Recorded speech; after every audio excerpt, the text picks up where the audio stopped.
Hi, today I wanted to talk to you a little bit about pathological demand avoidance, sometimes known as PDA, sometimes known as persistent desire for autonomy.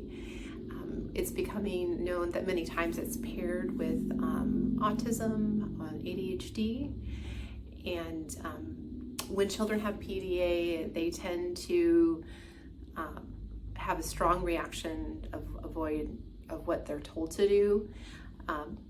They may try to avoid to be told what to do at all costs, even for their own disadvantage. The predominant factor just appears if they're asked to do something, the answer is no, and they will try to their very best to stay with that no answer. So I like to think about pathological demand avoidance as a child has a bubble around them and they need emotional space from others. If a demand is created on them, that bubble is pushed, tempted to be popped, and pressure is applied upon the child to the point that they can't function. So when that happens, they try to avoid being put in the situation where they're pressured, and so they will then avoid the demand placed upon them, even if that demand is something that they're interested in or is in their best interest. They will turn around to avoid it. It looks pathological in that it adversely affects them in their situation instead of being beneficial for them. So sometimes people ask, what does pathological demand avoidance look like?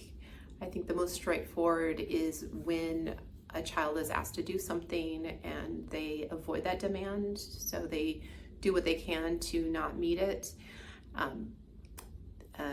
That could be also trying to distract from the demand. They could also have a strong emotional reaction, be quite impulsive, or hyperfixate on an idea or hyperfixate on the opposite of the demand. So I think it's important to remember that kids with PDA are sociable, they have friends, and the sense is that can be on the surface level, but what's going on underneath, different degrees and different situations of when it presents and what it looks like, and that children with PDA are able to play a role and pretend at times. So I wonder, a common question would be what does this look like in everyday life? What I think of is getting out the door in the morning.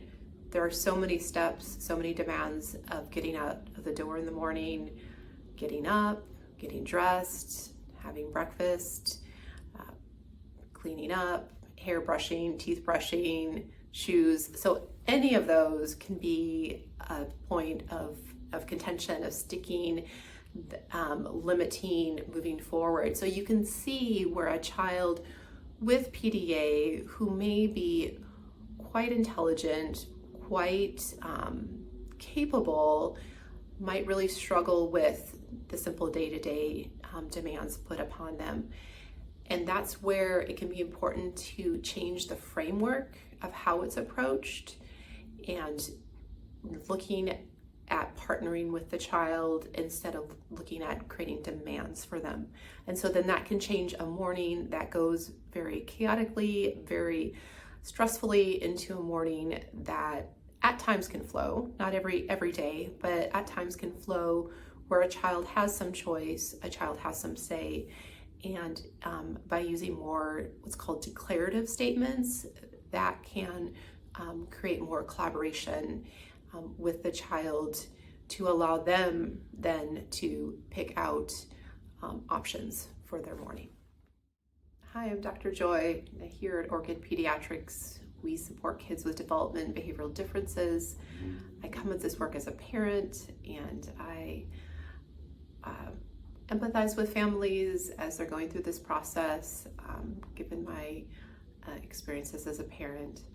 And I look at partnering with families and helping equip them them with steps to make life easier for them and their children, while also supporting those who support the children and helping keep their well-being in place.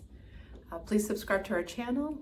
You can email us at info@orchidpediatrics.com, and you could reach out to us at orchidpediatrics.com is our website. Thanks so much.